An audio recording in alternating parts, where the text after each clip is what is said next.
ನಾನು ಹೇಳಿದ್ನಲ್ಲ ನಿಮ್ಗೆ ವಿಚಾರದಲ್ಲಿ ಫೋನ್ ಮೂಲಕ ತಿಳಿಸಿದ್ನಲ್ಲ ಆ ಹುಡುಗಿ ಶಾಲಿನಿ ಅನ್ನೋ ಹುಡುಗಿ ಅವರ ಅರ್ಜಿ ಇವರೇ. ಹೌದಾ? ಹೌದು. ನೋಡಮ್ಮ, ಇದು ಇಲ್ಲಿಗೆ ನಿಲ್ಲಿಸ್ಬೇಕು ನೀವು. ಈಗ ಒಳ್ಳೆದಿಂದ ಬಾಳಿ. ಆಯ್ತು. ಇನ್ನು ಮುಂದೆ ನನಗೆ ಬುದ್ಧಿ ಬಂದಿದೆ. ಇನ್ನು ಮುಂದೆ ನಾನು ಚೆನ್ನಾಗಿ ಓದಿಸ್ತೀನಿ. ಒಳ್ಳೆ ಓದಿಸಿ ಒಳ್ಳೆ ಕೆಲಸ ಕೊಡಿಸಿ ಮೊಮ್ಮಗಳಿಗೆ ಎಲ್ಲ ಸೇರಿ ಒಂದು ಹಾಡನ್ನು ಹಾಡುವ.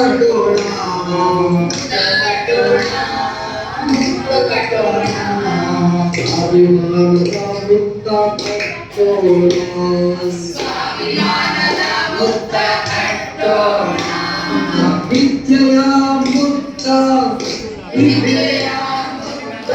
ಅಕ್ಷರ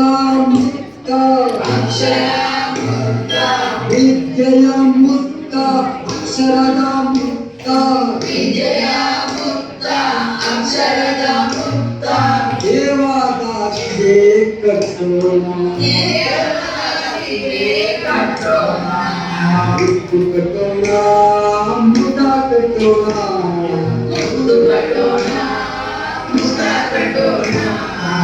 ಅಭಿಮಾನದ ಮುತ್ತ